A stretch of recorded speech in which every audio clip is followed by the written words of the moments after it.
بسم الله الرحمن الرحیم. لومړی دی اووه په توان دی دوه ضرب دی اووه په توان دی درې ضرب دی اووه په توان دی پنځه. ښه له دې نه وګوره اسانه معلومیږي چې قاعده یوه قاعده لیکو توانونه سره جمع کوو. نو له دې ځای نه لیکلی سو چې اووه دا پنځه پنځه لس دا یو. بل کې وایي چې دوه په توان دی پنځه ضرب دی درې په توان دی پنځه. ښه دلته توانونه سره مشترک دي یا سره مساوي دي، نو قاعدې یو بل کې ضربوو او توان مشترک لیکو. دوه په پنځو کې دوه په درې کې شپږ په توان دی پنځه. بل دی درې په توان دی څلور ضرب دی درې په توان دی دوه. په دې ځای کې داسې لیکلی سو چې دواړه قاعدو نه یوه قاعده څلور جمع دوه، نو دا به مساوي سي درې خپله لیکو څلور او دوه شپږ.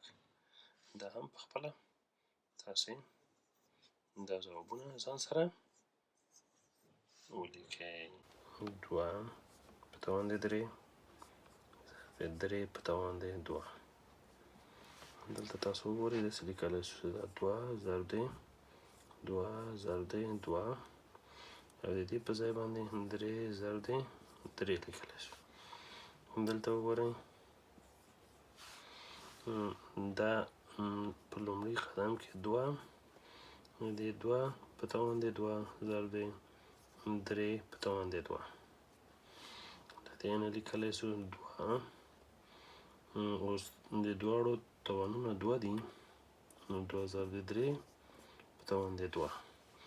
دا مساوي کېږي دوه خپله دوه لیکو دوه په درې کې شپږ په توان دی دوه. شپږ چې په توان دی دوه راسي نو څه به سي شپږ دېرش. شپږ په شپږو کې شپږ دېرش کېږي نو دوه ضرب دی شپږ دېرش دوه بیا کېږي، یعنې دوه په شپږو کې دولس یو دوه په درې کې شپږ یا اووه، نو ځواب دوه بیا سو. پوښتنه کې ورکړل سوي دي درې ضرب دی دوه درې په توان دی دوه. د دې په ځای به درې درې د دې یو ده دوه جمع درې، نو دا ټول سره جمع کړو درې په توان دی شپږ. څلورمه پوښتنه کې دوه په توان دی درې ضرب دی درې په توان دی درې ضرب دی څلور په توان دی درې. دې ځای نه لیکلی سو ټول د ضرب په حالت کې لیکو په توان دی درې. دې ځای نه لیکلی سو درې څلور دولس کېږي دولس په دوو کې ضرب سي څلېرې سي په توان دی درې، نو دا یې اوس ځواب دی څلېرې په توان دی درې. او یا هم په خپله په بي کې دا ځواب ورکړی دی په دې شکل باندې لیکلی دی. بله پوښتنه ده څلور په توان دی دوه کل په توان دی درې. دې ځای نه لیکلی سو چې طاقت په طاقت کې ضربوو. څلور به خپله ولیکو دوه ضرب دی درې